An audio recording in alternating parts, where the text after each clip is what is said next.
सालों पहले नर्मदा नदी के ठीक पास कंचवटी नाम का एक नगर बसा हुआ था।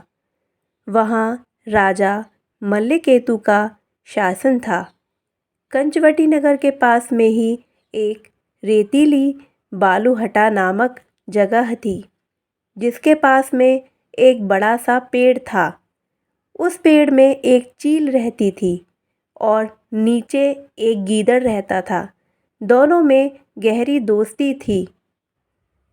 एक दिन दोनों ने सोचा कि सारी महिलाएं जितिया व्रत करती हैं, तो क्यों ना हम भी कर लें। इसी सोच के साथ दोनों ने ठान लिया कि अब वो भी यह व्रत करेंगी।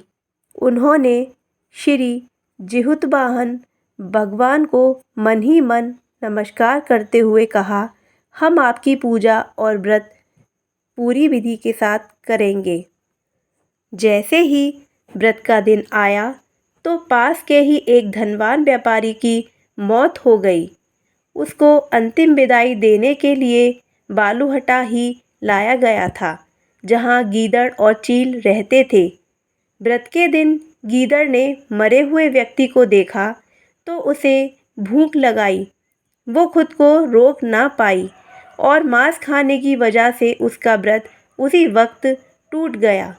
उस व्यापारी के शव को चील ने भी देखा था, लेकिन उसने व्रत के कारण उसे नहीं खाया। उसके बाद चील और गीदड़ दोनों अगले जन्म में कंचवटी के भास्कर नामक ब्राह्मण के घर में बेटी के रूप में पैदा हुए। चील का जन्म बड़ी बहन के रूप में हुआ, जिसका नाम शीलवती पड़ा और उसकी शादी बुद्धिसेन नामक लड़के से कराई गई।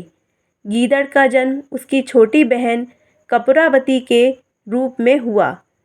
समय होने पर उसका विवाह कंचवटी के राजा मल्लकेतु से उसके पिता ने करवाया। भले ही कपूरावती विवाह के बाद कंचवटी की रानी बन गई हो, लेकिन उसे बेटे का सुख नहीं मिला। उसके घर जितने भी बच्चे जन्म लेते थे वो उसी दिन मर जाते। ऐसा होते होते कपूरावती काफ़ी परेशान हो गई। इधर उसकी बड़ी बहन शीलवती को 7 बेटे हुए। जब उसके सारे बेटे बड़े हो गए तो उन्होंने महल में कार्य करना शुरू कर दिया। अपनी दीदी के बेटों को देखकर धीरे धीरे कपूरावती रानी के मन में जलन का भाव पैदा होने लगा। उसने इसी जलन की वजह से अपने पति को कहकर अपनी दीदी के सारे बेटों के सिर कटवाकर एक बर्तन में रख दिए। उन सभी 7 बर्तनों को कपूरावती ने लाल रंग के कपड़े से ढक दिया और अपनी दीदी शीलवती के पास भिजवा दिया। भगवान जिहुतवाहन भी यह सब देख रहे थे। उन्होंने रास्ते में ही सभी 7 भाइयों के सिर को धड़ से जोड़ा और अमृत पिलाकर जिंदा कर दिया। फिर सभी भाई अपने घर चले गए और उन बर्तन में भगवान की कृपा से फल भर गए। उधर कपूरावती अपनी दीदी के घर से शोक समाचार मिलने के इंतज़ार में बैठी हुई थी।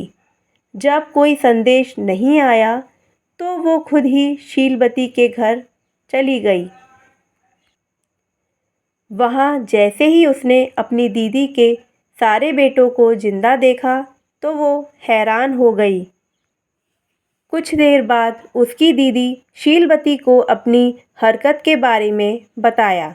उसने कहा कि किस तरह से उसने बर्तनों में उसके बेटों के सिर काटकर डाल दिए थे और ज़ोर ज़ोर से रोने लगी। तभी शीलवती को अपने पिछले जन्म के बारे में याद आ गया। वो अपनी छोटी बहन को उसी पेड़ के पास लेकर गई जहाँ वो दोनों पहले रहते थे। उसने कपूरावती को पिछले जन्म में रखे जितिया व्रत की पूरी कहानी सुनाई। यह सब जानते ही कपूरावती ने उसी वक्त अपना दम तोड़ दिया। राजा को तुरंत शीलवती ने इस बात की जानकारी भिजवाई।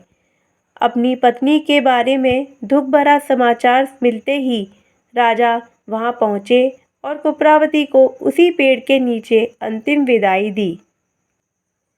इस कहानी से हमें यह सीख मिलती है, बुरे कर्म कभी भी पीछा नहीं छोड़ते। गलत कामों की सज़ा हमें भोगनी ही पड़ती है।